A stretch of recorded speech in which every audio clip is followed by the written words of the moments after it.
عورتوں کے بارے میں میرے نبی کریم علیہ السلام نے بڑی نصیحت فرمائی ہے. محبوب کریم فرمانے لگے عورت ٹیڑھی پسلی سے پیدا کی گئی ہے, سیدھا کرنا چاہو گے ٹوٹ جائے گی, یہ جیسی ہے اس کے ساتھ ویسے ہی گزارا کرو, اس کی نفسیات کو سمجھ جاؤ. عورت تھوڑا سا چاہتی ہے کہ وہ کھانا پکائے تو اس کی تعریف کر دی جائے, تو بھائی کھڑی ہے صبح سے باورچی خانے میں, 2 لفظ بولنے میں کوئی حرج ہے؟ اور اگر کبھی نمک زیادہ ہو بھی جائے تو کیا خیال ہے, بیوی جان بوجھ کے زیادہ ڈالتی ہے, اس کا شوق ہے کہ اس کی انسلٹ ہو. ہمارا رویہ اتنا سخت ہوتا ہے, بعض اوقات اتنا تکلیف دہ ہوتا ہے کہ اس سے جذبات کو ٹھیس پہنچتی ہے, مزاج میں خرابی آتی ہے. تھوڑی تعریف دیکھیں, عورت چاہتی ہے تھوڑا سا کہ میرے خاندان والے, میرے سسرال والے میری تھوڑی عزت کریں, تو وہ اگر سارا کچھ چھوڑ چھاڑ کے آ گئی ہے تو جس طرح ہم اپنی بیٹی کے لیے ذہن رکھتے ہیں عزت کا, اگر تھوڑا اس کے لیے بھی بنا لیں گے تو میرا خیال ہے کوئی حرج والی بات. ہم نا لوگوں کا خیال رکھنے کی بجائے لوگوں کو چڑھاتے ہیں. ناراض تو نہیں ہو جائیں گے آپ؟ نہیں, رہن دینے ہیں, لگتا ہے تو ہو جانا ہے بھائی, چڑھاتے ہیں لوگ. کسی نے کہہ دیا نا کہ یہ میرے گھر نہ آئے آج کے بعد, باپ نے بیٹے کو کہہ دیا یہ تیرے رشتہ دار نہ آئے, وہ کہتا ہے تو سویرے ضرور آئی, ویکھاں گا تینوں کیڑا ڈکدا ہے, آنا صبح. وہ کسی نے کہہ دیا نا اس گلی سے نہ گزرنا, کہنا میں بھی گزروں گا, تو دیکھ لے جو تو نے کرنا ہے. ہم لوگوں کی نفسیات کے, بلکہ پتہ چل جائے نا فلانے کو فلان چیز بری لگتی, اس کو لوگ زبردستی کرتے ہیں, چڑھاتے ہیں, نفرتیں پیدا کرتے ہیں, اس کے اندر غرور لاتے ہیں, مزاج کے اندر چڑچڑاپن پیدا کرتے. یہ کام نہ کریں. آپ اپنے لیے کیا گراؤنڈ بنا رہے ہیں کہ لوگ آپ سے نفرت کریں, لوگ تکلیف دیں آپ کو. یہ نوجوان بچے, کسی نے ہارن دے دیا گاڑی کا, تو آپ اس نے گاڑی پیچھے کرنی نہیں, وہ ماں بدولت کو ہارن بجا دیا ہے. یہ مہذب قوموں کا یہ رویہ نہیں ہوتا. یہ تو وہ قومیں ہیں جو مطلب بڑی تنگ ہیں اپنے آپ سے, یہ بڑے آوازار لوگ ہیں. ٹھنڈے رہیں, میٹھے رہیں, پیار کریں, دوسروں کے جذبات کا احساس کریں. نبی کریم صلی اللہ تعالی علیہ وسلم نے ایک دن حضرت عائشہ صدیقہ سے کہا, عائشہ تیرے ساتھ ایک بات نہ کروں, حضور کریں. فرمایا جب تو ناراض ہوتی ہے تب بھی مجھے پتا چل جاتا ہے, اور جب تو راضی ہوتی ہے تب بھی مجھے خبر ہو جاتی ہے. اتنا دھیان رکھتے ہیں خامن گھر میں کہ اب اس کی پوزیشن کیا ہے, اور اب یہ کیا سوچتی ہے, اور کس بات پہ اس کو جو ہے وہ ناراضگی ہوتی ہے. مجھے جب تو راضی ہوتی ہے تب بھی پتا ہوتا ہے ناراض. تو حضرت عائشہ کہتی ہے نہیں حضور ایسی تو بات ہی کوئی نہیں, آپ بتائیں.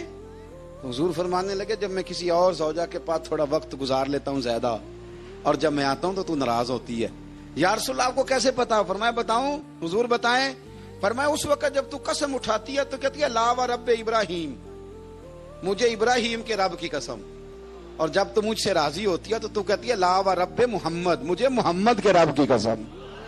تو پھر حضرت ابراہیم کا نام لے لے کے حضرت عائشہ کہنے لگی محبوبہ قربان جاؤں, بات بالکل ٹھیک ہے, ایسے ہی ہے یا رسول اللہ, بالکل ایسے ہی ہے. جب تھوڑی خفگی ہوتی ہے تو میں یہ کام, تو حضور تو لوگوں کے مزاج کا خیال کرتے تھے, نبی کریم کو تو پتا ہوتا تھا.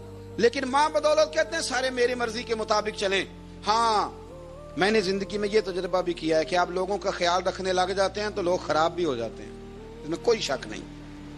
وہ سمجھتے ہیں شاید میری ضرورت بڑی ہے. نہ یہ بات نہیں بھائی, بات کچھ اور ہے. حضور رحمت اللہ للعالمین ہے نا, تو کافر ہے یا منافق ہے, حضور کی تو ڈیوٹی ہے پیار کرنا. لیکن کافر کو تو چاہیے نا کلمہ پڑھے, منافق کو تو چاہیے نا مومن بنے. او بھائی میں نے کہا وہ بزرگ ہیں, ان کی ذمہ داری ہی پیار کرنا ہے, وہ جو بھی جائے گا اس سے. لیکن تو بتا تو نے پیار میں سے سیکھا کیا ہے, لیا کیا ہے, تیرے اوپر اثر کیا ہے. پیار کرنا, شفقت کرنا اور ہے, یہ جملہ میرا یاد رکھنا. پیار کرنا کسی سے اور ہے, اور اس سے راضی رہنا یہ بات اور ہے.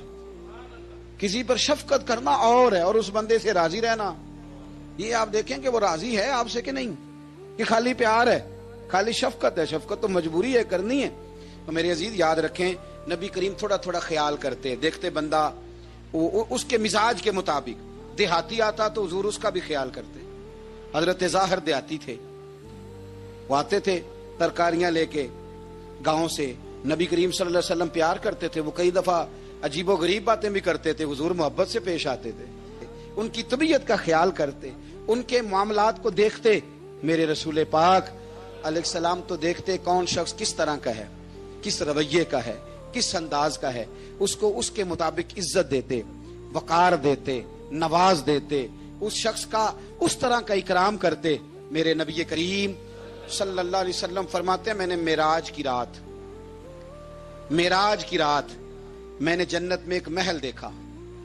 میرا دل کیا میں اندر سے جا کے دیکھوں, پر اس کے دروازے کے قریب گیا تو عمر فاروق کا نام لکھا تھا. فرماتے ہیں میں نے کہا عمر ذرا طبیعت کا سخت ہے. اس نے کہنا ہے قانون یہ ہے کہ پہلے اجازت لو پھر کسی کے گھر جاؤ. چلو ہم نہیں جاتے, عمر سے پوچھ کے چلے جائیں گے. گھر جو عمر کا ہے. نہیں, آپ کو سمجھ آئی میری بات کی یار؟ نہیں سمجھے. جن کے قدموں کے صدقے گھر ملا ہے, اگر وہ یہ خیال کرتے ہیں کہ سامنے والے سے پوچھ لینا چاہیے, نہیں آپ نہیں سمجھے. او بھائی, جن کے برکت سے وہ مکان ملا ہے, اگر وہ مزاج کا اتنا خیال رکھتے ہیں تو پھر مزاج رسول کا بھی تو خیال ہونا چاہیے نا. پھر مزاج سنو. پھر نبی کریم صلی اللہ علیہ وسلم واپس آئے. حضور نے بتایا وہ عمر تیرا مکان بڑا پسند ہے یار.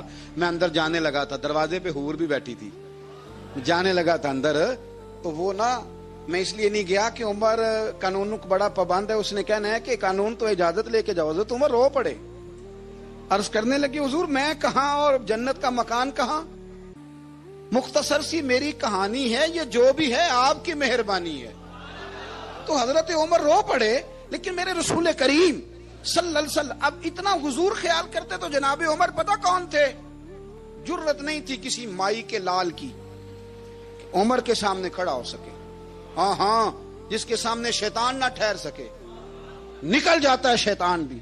لیکن صحابہ کہتے ہیں جب کبھی حضور کے چہرے پہ شکن آتی تو اتنا وجود ہم نے کسی کا کامتے نہیں دیکھا جتنا عمر کانپا کرتے تھے. کبھی تاری ہوتی تھی.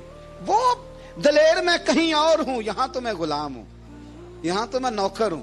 دعا منگیا کرو سنگیو کتے مرشد نہ روس جاؤ. رو پڑتے. اور طریقہ کیا ہوتا؟ زمین پہ کونیاں رکھ کے نا, کونیاں گھٹنے, اب میں آپ کو کر کے کیسے دکھاؤں, حدیث صحیح میں موجود. یہ کونیاں زمین پہ رکھ کے نا, جیسے بچے نہیں چلتے, کونیاں دونوں زمین پہ حضرت عمر رکھ دیتے اور یوں کونیاں رکھ کے تو یوں ہاتھ باندھ دیتے حضور کے سامنے, نیچے کونیاں اور ہاتھ باندھتے اور پھر روتے. جب حضور ناراض ہوتے تو کسی اور سے ناراض ہے نبی پاک, عمر سے نہیں, تو یوں دونوں ہاتھ بچھا دیتے, یوں ہاتھ باندھتے اور کہتے رضیت باللہ ربا وبالاسلام دینم ونبینا محمد صلی اللہ علیہ وسلم. یا رسول اللہ میں بڑا راضی ہوں کہ اللہ میرا رب ہے.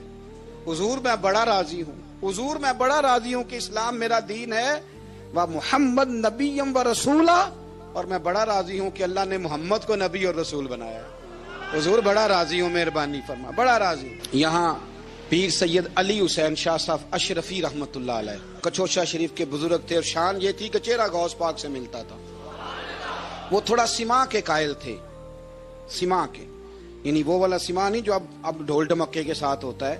کچھ اس میں اشعار پڑے جاتے تھے, اور بعض ایسے شعر تھے جن پر باپ بزرگ کہتے تھے نہیں ہونے چاہیے, یہ رائے کا اختلاف. ان کے یہاں ایک خلیفہ تھے سید ابو البرکات شاہ صاحب, مفتی اعظم پاکستان. وہ خلیفہ ہیں لیکن بڑے عالم تھے. سید صاحب یہاں آئے تو لوگوں نے کہا حضور کو شعر پڑھیں, تو آپ فرمانے لگے یہ میرا مرید مفتی اعظم ہے, یہ منع کرتا ہے, یہ ان باتوں سے منع کرتا ہے, تو یہاں نہیں پڑھنے. لوگوں نے کہا حضور مرید کی بھی ماننی ہے. میں نرا مرید نہیں, مفتی بھی تو ہے نا, قرآن و سنت کی روشنی میں منع کرتا ہے. تو اتنا لوگ خیال کر لیتے تھے دوسروں کے مزاج, اور یارو ہم تو بوجھ بنتے ہیں, ہم تو چڑھاتے ہیں جس کے, اور میں دیکھتا ہوں دنیا چڑھ چڑھ کے پاگل ہو گئی. چڑھاتے ہیں, ایک دوسرے کو تکلیف دیتے ہیں, اذیت میں مبتلا کرتے ہیں. ہم لوگوں نے اب تھپڑ مارنے بند کر دیے ہوئے ہیں. اب ہم ڈنڈے نہیں مارتے, اب ہم نفسیاتی تکلیفیں دیتے ہیں, نفسیاتی ذہنی طور پر ٹارچر کرتے ہیں. ہم لوگوں کو اتنا تکلیف میں مبتلا کرتے ہیں کہ لوگ پاگل ہونے کے قریب آ جاتے, خودکشیاں ہونے لگی ہیں. اگر ہم نفسیاتی طور پر پیار کریں, سامنے والے کو ذرا عزت دیں, ذرا اس کے جذبات کا خیال کریں, ذرا اس کی طبیعت کے مطابق چلے, ذرا تھوڑا سا محبت کر لیں, پیار کر لیں, بڑی دنیا بچ جائے گی, بڑے سارے لوگ قریب آ جائیں گے. میرے رسول پاک علیہ الصلوۃ والسلام نا بمنزلہ طاقت کے بوجھ ڈالتے تھے, بمنزلہ طاقت کے. حضور نام لے کے بھی کہہ سکتے تھے عبد الرحمن تو مالدار ہے, دے اتنے پیسے جہاد میں. عمر تو مالدار ہے, دے پیسے. عثمان غنی دے, یہ نہیں حضور نے کبھی فرمایا. اعلان کر دیا بھئی جہاد کا موقع ہے, اپنا اپنا حصہ ڈالو. حضور کسی شخص پر کوئی بوجھ, اپنے آپ کو بوجھ نہ بنائیں. اسلام نفسیاتی مسائل کا حل بتاتا ہے. کہ آپ پیار کریں. میں اکثر کہتا ہوں کہ ہمارے گھروں میں بہت سارے بیمار ایسے ہیں جنہیں دوائی کی نہیں ہماری توجہ کی ضرورت ہے. بہت سارے بیمار اس قسم کے ہیں جنہیں صرف آپ کی مسکراہٹ کی ضرورت ہے, جنہیں صرف آپ کا دھیان رکھنے کی ضرورت ہے. آپ تھوڑا دھیان کریں, تھوڑا پیار کریں. اگر آپ کو لگتا ہے نا کہ سامنے والے کے مکان کے آگے کوڑا پھینکنے سے اس کو ذہنی اذیت ہوتی ہے, تو خدا را آپ کو پتا ہے مسلمان خوش ہو جائے تو اللہ بھی خوش ہو جاتا ہے. اور حضور فرماتے ہیں مسلمان کو تکلیف ہو تو مجھے بھی تکلیف ہوتی. اس لیے ایک تو اپنے آپ کو خود مطمئن کریں, دوسروں سے مطالبہ نہ کریں, اور آپ کوشش کریں دوسروں کے مزاج کے مطابق, ان کی طبیعت کے مطابق, آپ شرعی تقاضوں کے اندر رہ کے آپ کوشش کریں کہ سامنے والا ہماری وجہ سے چڑے نہ, اسے اذیت نہ پہنچے, اسے تکلیف نہ ہو. اے ایمان والو, بہت سارے گمانوں سے, بہت سارے خیالوں سے بچو. فرمایا بعض گمان بھی, بعض خیال بھی گناہ ہیں. کیسے بچیں؟ فرمایا ولا تجسسوا, یہ جاسوسی چھوڑ دو. یہ کسی کی باتوں, چھپی ہوئی باتوں کو تلاش کرنا چھوڑ دو. اس سے تم گمانوں سے بچو گے, وسوسوں سے بچو گے, خیالات سے بچو گے. نفسیاتی طور پر جو لوگ پاک صاف ہوتے ہیں نا, ان کی زندگی مطمئن ہوتی ہے.